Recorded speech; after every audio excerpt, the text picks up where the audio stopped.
Good evening. This is Alan Gray with the North Dallas Gazette. Today I'm honored to have with me as my guest Mr. Cecil Armstrong, better known as a iconic comedian, Mr. Shuckey Duckey. So how you doing today, sir? Quack, quack, Gray. Cecil, you're from Dallas, aren't you? Yeah, born in Oak Cliff, right down in the bottom of 8th Street, Corinth, off in that area. Yes, I'm from Dallas, Texas. Cecil, how many siblings? Tell me about life growing up in up 8th Street there. Well, I went to N.W. Harley Elementary School, but same thing was it bullying. People try to take your lunch money, try to take your money when you go to the store for your moms and all that type of stuff. But it was a great neighborhood because we had fun. Everybody knew each other. We used to run up and down the levee, and we didn't have any toys, so we used to get a cardboard box and slide down the levee. That's that. That was the good old days, sliding down that levee. Yeah, those were carefree times, my brother. Yeah, going to the zoo. What was it? 50 cents to get in or free. So I spent a lot of time at the zoo, but it's amazing what you can come up with when you don't have that much money to lean on, right? Yeah, I mean, making our own bikes. You make, back in the day, you made your own. You took the forks off of another bike, and then you made the stingray type of a bike. Then we made our own go karts. We had so much fun back in them days. It was just so much fun, and we didn't realize how much fun we was having. Yeah. Compared to what today's is. Seem to be a different pressure on these kids nowadays, man. Do you think so? Well, because of I think because of social media, because everybody want to be famous, everybody want to be a star, and they're thinking that when being a star, it comes with perks. But most of the time, people that are stars are going into deep depression and got a lot of anxiety because there's so much pressure on you being famous and being popular. Everybody wants your autograph. They really don't mean it. A lot of people want to be around you. They really don't mean it. They just think what it's going to bring to them and give them some up status, so to say. And stars really trying to want to be down to earth. They really want to be grounded. And but sometimes your managers and agents put you in a position where you're supposed to be looking like you're supposed to be above everybody because you're a star. No, man, I'm telling you, I'm a type of person, man. I like to cut yards. I like to fix on cars. I like to do all kinds of stuff to keep me grounded because I don't buy into that celebrity type of stuff because I know that time I get down, right. I got, as long as I'm up, a lot of people be around you. But time you get down, people are gonna be gone. Right, right. When did that bug hit you to pursue this the entertainment career? Well, I always wanted to be an entertainer. Um, James Brown was my influence when I was growing up. I used to saw James Brown. James Brown was ugly and I was ugly. And so but he was a cool ugly. And so therefore I wanted to be a singer. I wanted to be that type of entertainer. But I always, but I was a shy person though. I mean, I wasn't a very outgoing person. So I used the singing or using the entertainment thing as a way of escaping, to overcome my shyness or things of the nature. But I really came out of it when I created the Shuckey Duckey phrase because I found out that in order to make this thing work, stand-up comedy, because people would laugh at it when I say it. And so it was a great combination. And then I had created a rap record and I did T-shirts. And so I wanted to do stand-up comedy and sell the record and the T-shirts after the show. So it was a marketing tool. How would you characterize your brand of comedy, Cecil? Uh, I can't really brand it because when I came out with the phrase, say instead of cursing, use Shuckey Duckey, a lot of people thought I was trying to stop people from cursing. I wasn't trying to stop people from cursing. I Can't was do trying to that. promote. I I said you can't do that. can't do that, because I like to cuss. Sometimes you want to cuss somebody out. Uh, I was trying to promote the phrase, and it just happened to work that way. And so when I started taking this comedy gym class to learn the ins and outs of stand-up comedy, learn the business of stand-up comedy, well, we couldn't curse in that class. We had to find alternatives to make stuff funny. So I learned the ins and out of telling jokes without using profanity because it was a white guy teaching the class, so therefore we had to learn how to do the setup and punch type of style of Okay. comedy. It wasn't the raw type of comedy that black comedians use. It wasn't really raw, so I had to really learn how to phrase a joke and make that joke funny, even if I didn't have to use profanity. Mm-hmm. uh, your character and charisma, it lends itself to what it is you do. And without that, because you definitely have a charismatic quality about you, sir, even though you're from Roosevelt. Oh, don't hold that against me because I'm from Roosevelt. uh, so, and I see a lot of comedians doing things that are less dignified. And pardon the phrase, but it's a lot of comedians that I don't cater to, and I call them booger and fart jokes, that type thing. That's not you necessarily, is it? No, but I still can talk about boogers and forts, but it's not me necessarily. But really a comedian don't really start till he's about 30 Okay. because you have to live something. In order to be a good comedian, you got to live something or you got to read. Eddie Murphy was a phenomenon because Eddie Murphy, but if you got to understand though, Eddie Murphy was a phenomenon because he could do voices, he could do impressions. His impressions was Oh great. yeah. Oh yeah. And so he was definitely a phenomenon at a very young age. And Eddie Murphy put the sex appeal in comedy. A lot of times people dress, most comedians look goofy or look, you know, hobo-ish or look kind of down and try. But shoot, Eddie Murphy coming through with leather pants and all that kind of stuff. Shoot, now you see Steve Harvey, you see Bernie Mac, you see all them people be dressing up sharp and Yeah, and that used to not telling be jokes. today. So yeah, Yeah. they're wearing suits and the whole nine now. Yes. Your comedy is mostly self-contained, based off your experiences. Yeah, mostly what I have experienced, things that happen to me, everything is funny. From death death is funny. Everything is funny. You just got to find the funny in it. And then Okay. and the timing got to be right. Sometimes you can do stuff too early.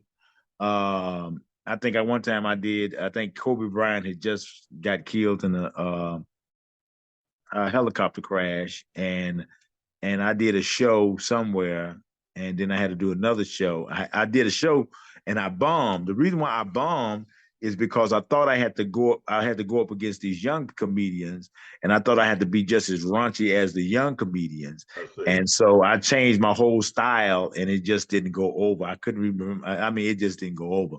But I'm a type of person, I don't run from it. I stood there and watched the whole show, walked in the audience. A lot of people didn't want to look at me in the face and say certain different things. You were bad. They didn't want to say that, but they saw me in high. But and then so I had to do another show, and I said, man, I bombed worse than Kobe Bryant. Kobe Bryant. I see something in the plane. I bombed so bad that Kobe. I bombed so bad that Kobe Bryant got killed in the car airplane. Helicopter crash. And people say, "Oh, that's too early. That's too early."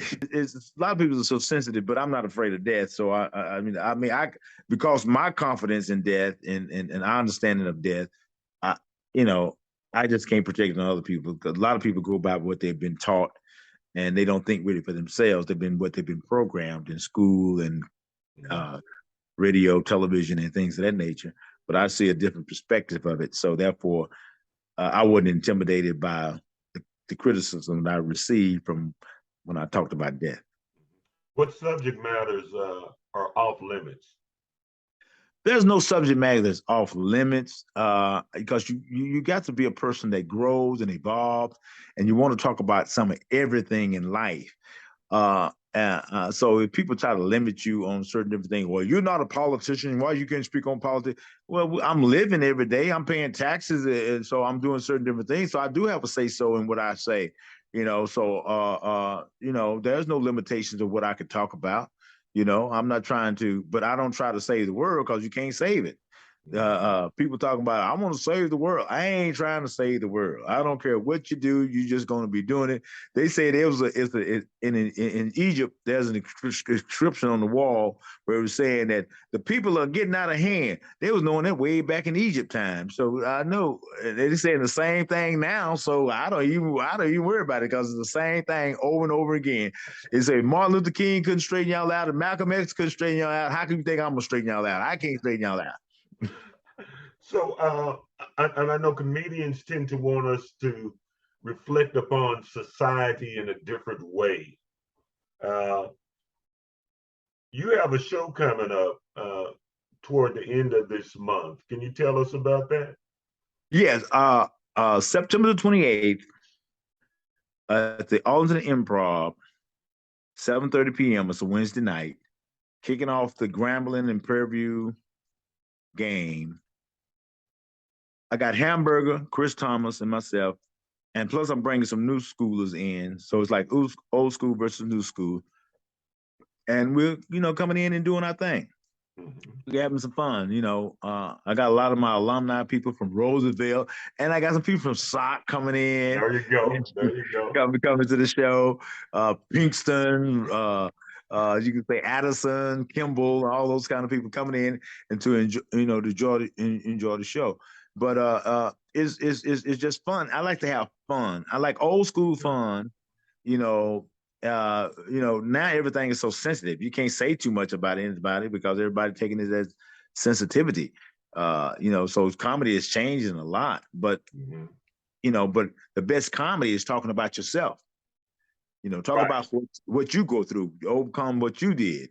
And that's what I do. I talk about I talk about me. I talk about the things that I came up with. Like I said, I had to get with the young people. Like the young people thinking that everything is new. I said, there's nothing new under the sun. My grandbaby come to me talking about Papa, I don't have to go to the library no more.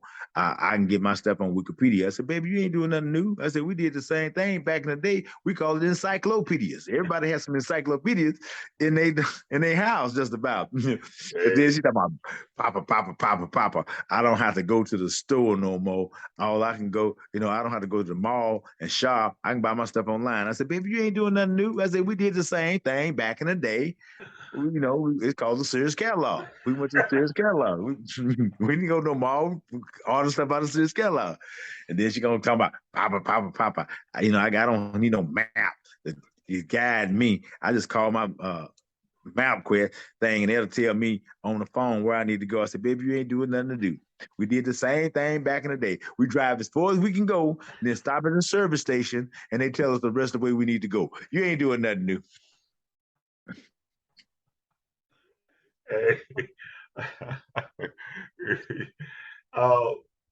Man, the show seems like it's gonna be so. Did I understand you to say you have local talent as well? And with Yeah, some of those, I got some young guys. I like to groom young people. I like to see young people grow and get into the business. But a lot of times they don't know the ins and outs of business because I went to that comedy school and learned the ins and outs of stand-up comedy. I like to pass that along to other young comedians, to show the professionalism of what comedy is about and how to find your voice. I had a young guy that on a barbershop.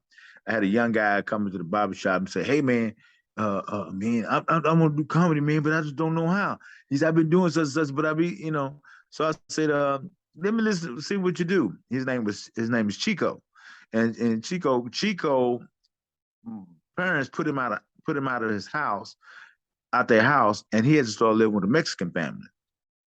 And in order for him to eat, he had to learn Spanish.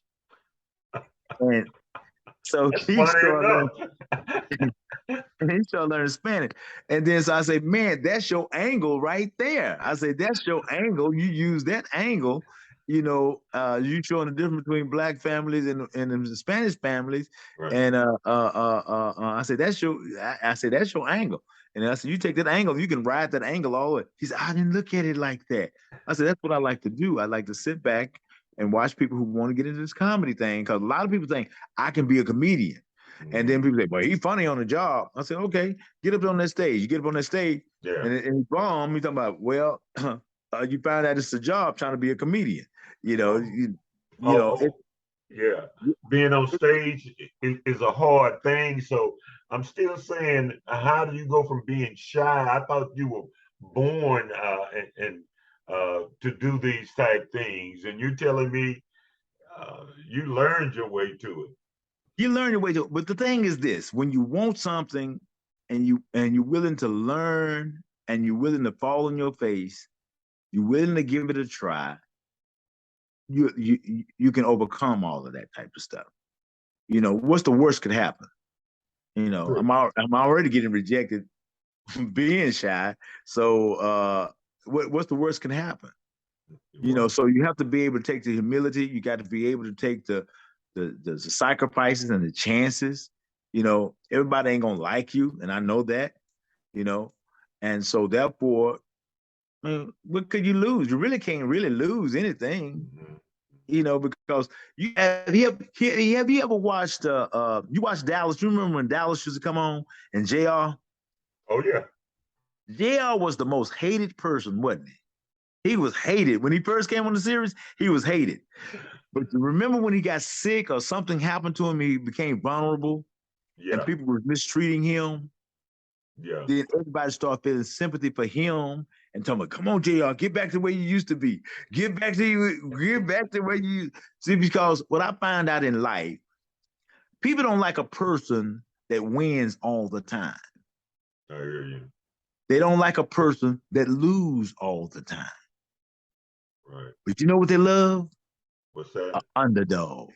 They love an underdog. Yeah. An underdog is a person who really wasn't supposed to win, but he won.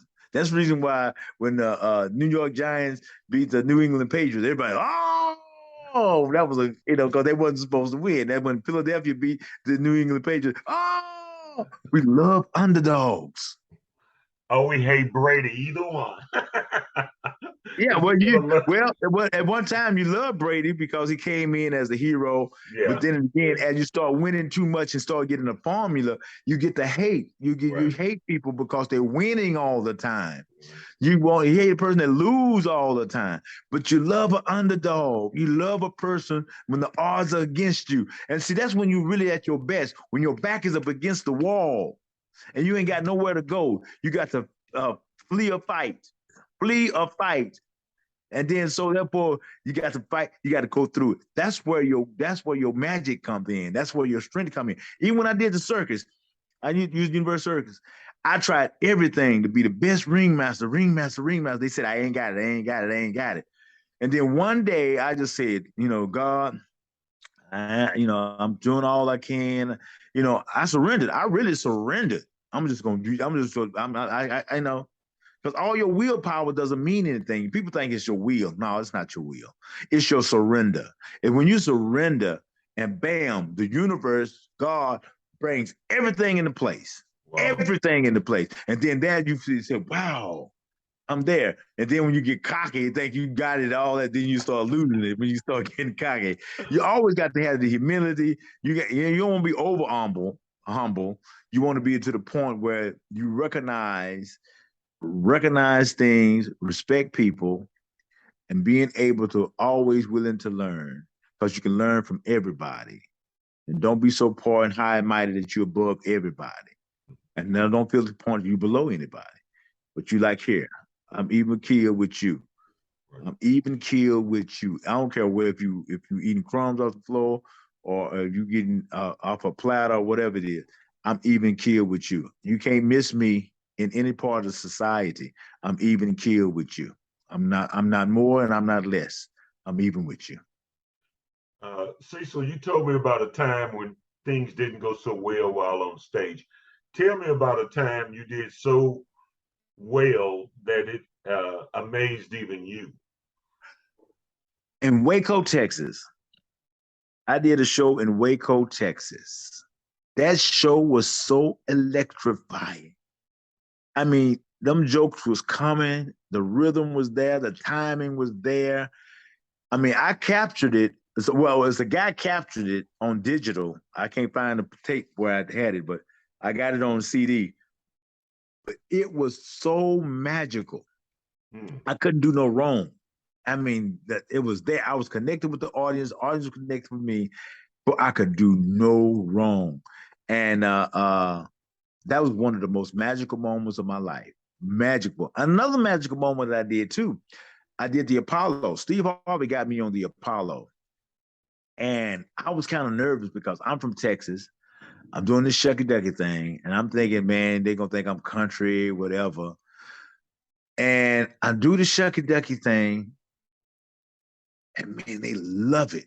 They love it at the Apollo. I mean, they gave me a standing ovation. I mean, everybody didn't stand, but I mean, Eva, the lady, everybody didn't stand, but Eva that is at the Apollo all the time. Right. She gave me a standing ovation. You oh, know. Man. Yeah, and so that was that. And tell you the truth about it, I didn't have to go. I didn't have to go nowhere else. I didn't have to achieve no Emmy, no Oscar, nothing. Is that I made it to the Apollo without getting booed. From 8th Street to the Apollo. Can you believe it? Can you believe Yes. it? So 8th Street to the Apollo. That's a good one. That's a good one. 8th Street to the Apollo. I did an interview with Steve Harvey one time, and we talked for hours. But one thing he kept reiterating is, I steal. And the thing is, comedians steal stuff from other comedians. He said he steal? Yeah, he said it. Yeah. Oh yeah. Well, yeah. You're gonna borrow stuff from other comedians. But I'm gonna tell you something. It's really not the material that makes you big, that makes you come out the box. It's not the material, it's the personality. Mm-hmm. Because every preacher got the same material. Why is one preacher bigger than the other preacher? True that. True. His personality or the organization that he have behind him. You got to have an organization, you got to have a team behind you to push you, to make things happen. If you sit back and think about it, and plus exposure. The Spice Girls wasn't a great group, but Spice Girls got a lot of exposure because the guy understood that. That's the reason why. You know why New Kids on the Block was created? New Kids on the Block was created because Maury Starr was the road manager for New Edition. Okay. And he saw that the white kids didn't have any more heroes. You know, because when the Jackson 5 is coming up, you had the Osmonds. When Jackson 5 was swooping the girls, then they created the Osmonds so they could sweep the girls. So now when the New Edition come up, they didn't have any white groups that was young white groups that was swooping the young girls. So that's when Maurice Starr, a black guy, came up with New Edition. You know, he said, okay, with New Edition, and they did good. They made almost $300-some million just, doing. And then this white guy who owned a limousine service saw what New Edition was doing because he had never heard of them. He started putting the groups. That's when he put in NSYNC. He started auditioning, making groups, and it's called Making of the Band. He saw that from Maurice Starr, what they had done, and he created the new NSYNC and all these other different bar groups that he created. So it's the exposure that you get. If you get a lot of exposure, if 1 million people or thousands and hundreds of millions of people know who you are, you have no problem filling up a room. Mm-hmm. You know, but if nobody know who you are, you have to work hard to fill up. Are you doing some things on social media to? I'm gonna tell you, I don't have an Instagram or a Twitter or What I have none of those social media accounts. Well, that's the new wave, though. That's the new Yeah, wave that you have yeah. to go to. Because I didn't, I had it, but I mean, I got it because everybody told me to get it, but I wasn't working it. You have to work it. Just because you get on Instagram, Facebook, Twitter, all those things, that doesn't mean you're gonna be a viral or success. You have to work it. And now somebody who's really working it, Steve Harvey. Steve Harvey is really working it. He Steve Harvey know how to reinvent himself over and over and over and over again because he always wanted to be a star. That's what he wanted. Me and Steve Harvey in Dallas at Vuku Ray, we was in a limousine together. Mm-hmm. The line was wrapped around the building, and Steve Harvey said, "I want to be big, man. I want to be big as Eddie Murphy." And I'm going to myself, say, "Yeah, right. Yeah, right." Man, he's big as Eddie Murphy. He may Yeah. be bigger. He's global. He's global. But that's what's in his DNA to be a star, to be recognized, to be. That's what he wanted, and he got it. And no matter whatever the situation is, whatever something changed, like you know, when he had to cut all his hair off, when he had to do certain different things, when he had to become the host of the Kings of Comedy, when he had to become the host of Family Feud, he transformed those things Yeah. because he was in his natural light of what he was doing. Mm-hmm. So because Steve Harvey has the gift of gab. He has a way of making you feel important, and he know how to get what he wants. He has that, and I saw that early. I got video where when we did build the comedy club in Dallas on Camp Wisdom. I got video of that. Oh yeah. Uh, yeah. So I mean, he has that, that desire because that's what he always wanted to be. So, the life of a comedian, one would assume it's always laughs. Any disappointments that come along with this game? Yeah, it's a lot of this. It's a lot of jealousy and envy. See, I didn't realize that every comedian tried to make a name for themselves. They want their name to stand out. When I did this, came up with the Shuckey Duckey phrase, and I did Def Jam, I hit the first time, and the name succeeded a lot of people who was established way before I was. And Mm-hmm. I didn't know that, but my comedy didn't come up to where the name was. I was popular, but the comedy didn't come up to that thing because I was still trying to learn the game. And so there's a lot of people who tried to shoot me down because my name succeeded them. You know how people be talking, and their mama be saying they may be a comedian, but their mama be talking. Shuckey Duckey? I love you, Shuckey Duckey. But mama, I'm a comedian too. Yeah, but I love me some Shuckey Duckey.